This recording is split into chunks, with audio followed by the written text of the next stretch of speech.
Okay, we're recording. I've been in a mess these last 10 days or so experimenting on these various pieces of carbon foam.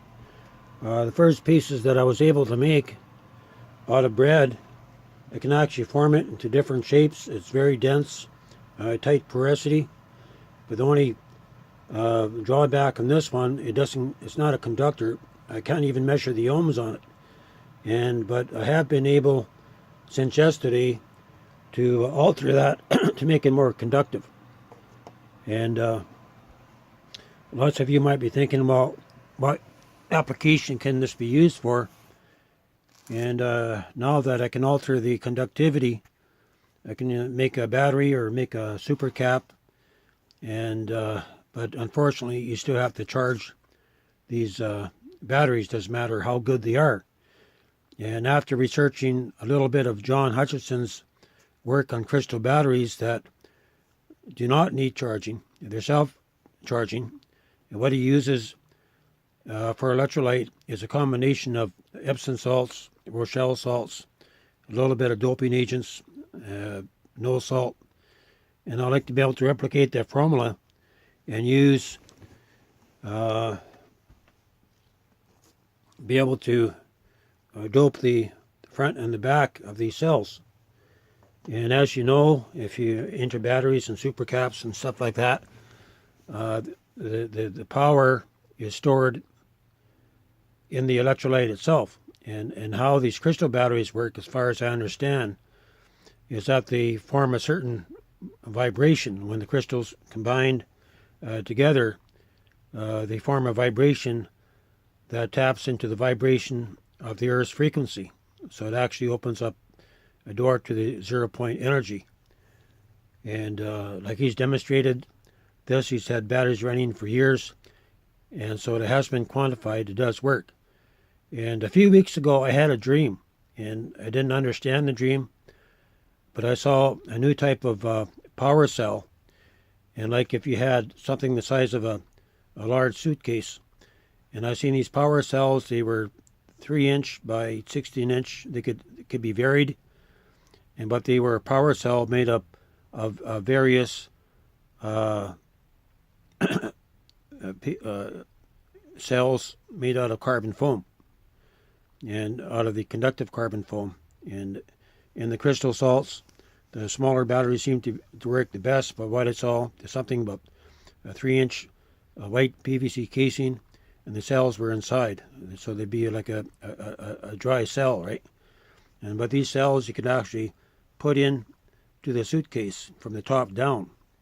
And I saw like a battery bank that had about 5 or 6 of these cells. Each one would produce a voltage of about 12 volts or so, like because they'd be all combined. So you probably need about 24 cells. So you'd have to make like a thin wafer solution with crystal salt on the top. But wouldn't that be so cool if you can actually build a crystal battery bank with these cells you can just put in, and you never have to,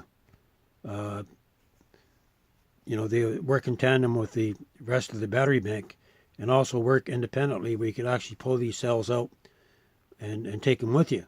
So that's my end goal, and the reason for playing around with bread and making carbon foam to try to perfect the process, and getting very good results. In these last 2 weeks, I've come a very, very, very long way.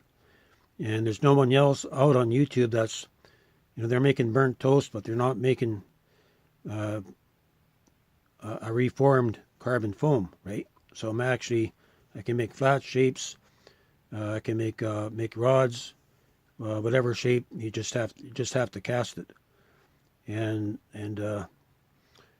I just leave it at this. And a lot of times I see things that are years in advance, but I do see the potential of using a carbon foam that has where you could actually vary the conductance, where you could lower the resistance to make it different at varying rates of being a superconductor. You could have a battery, you could have half battery, half capacitor, or maybe full capacitor.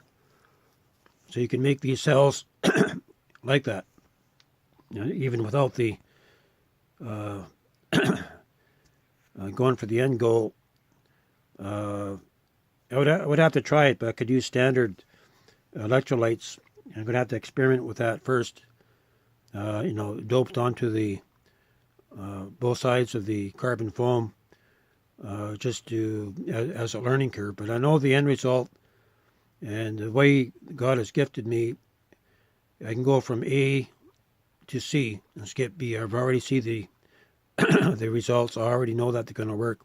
You just have to fill in B, right? You do the work and all that to get to the end conclusion. But God has gifted me with the gift of invention. The Holy Spirit just shows me what to do. When I'm doing an experiment, finishing up an experiment, I already know the next steps to take as far as testing is concerned.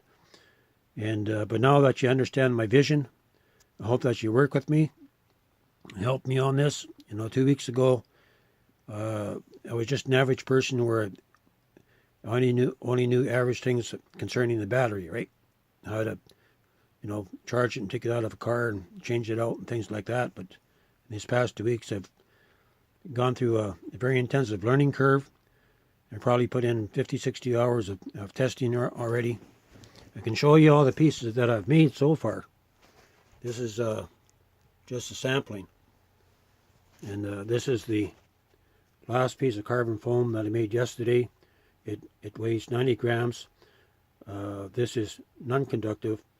There is no continuity, and there's no ohms reading on it. I would need ohms reading with the million ohm setting to probably even register this. So the resistance is much higher, even that of a graphite rod. Okay, I'm going to leave it here. I'm just getting this up. I'm hoping that my dream or vision, that you'll be able to understand it and see where I'm at now and where I'm hoping to take this.